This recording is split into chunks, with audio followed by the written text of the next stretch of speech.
Nipah ബാധിച്ച ചികിത്സയിൽ കഴിയുന്ന 38 വയസ്സുള്ള യുവതിയുടെ മകൾക്കും പനി ബാധിച്ച 7 വയസ്സുകാരിയെ മണ്ണാർക്കാട്ടെ ആശുപത്രിയിൽ പ്രവേശിപ്പിച്ചു. അതേസമയം യുവതിയുടെ ബന്ധുവായ പനി ബാധിച്ച 10 വയസ്സുകാരൻ മഞ്ചേരി മെഡിക്കൽ കോളേജ് ആശുപത്രിയിൽ ചികിത്സ തുടരുകയാണ്. സച്ചിൻ വള്ളിക്കാട് വിശദാംശങ്ങളുമായി ചേരുന്നു. സച്ചിൻ, ആശങ്കപ്പെടേണ്ട ഒരു സാഹചര്യമാണ് നിലവിലുള്ളത്. എങ്ങനെയാണ് ഈ കുഞ്ഞുങ്ങളുടെ ആരോഗ്യാവസ്ഥ ആരോഗ്യവകുപ്പ് പറയുന്നത്?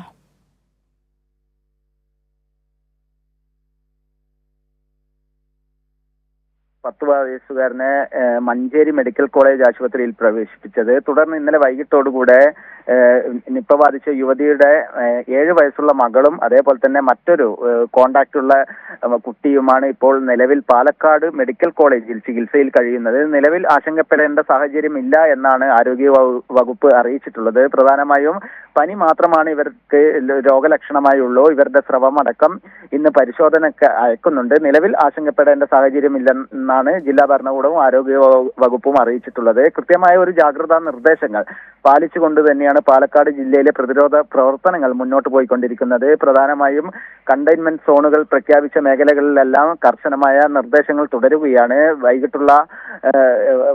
വൈകിട്ട് ജില്ലാ ഭരണകൂടവും അതേപോലെ തന്നെ ആരോഗ്യ വകുപ്പും ചേർന്നുകൊണ്ട് കൃത്യമായ നിരീക്ഷണങ്ങളും അതേപോലെ തന്നെ വിലയിരുത്തലുകളും അടിസ്ഥാനമാക്കിയുള്ള യോഗവും ചേരുന്നുണ്ട്. ഇതിൽ ആരോഗ്യമന്ത്രി വീണ ജോർജ് അടക്കം പങ്കെടുത്തുകൊണ്ടാണ് യോഗങ്ങൾ പുരോഗമിച്ചുകൊണ്ടിരിക്കുന്നത്. പാലക്കാട് മെഡിക്കൽ കോളേജിൽ കൺട്രോൾ റൂം അടക്കം പ്രവർത്തനം ആരംഭിച്ചിട്ടുണ്ട്. കൃത്യമായി സൗകര്യങ്ങൾ, അതായത് ക്വാറന്റൈൻ സൗകര്യങ്ങൾ അടക്കം ഒരുക്കിക്കൊണ്ടുള്ള ജാഗ്രതാ പ്രതിരോധ പ്രവർത്തനങ്ങളാണ് പാലക്കാട് പുരോഗമിച്ചുകൊണ്ടിരിക്കുന്നത്.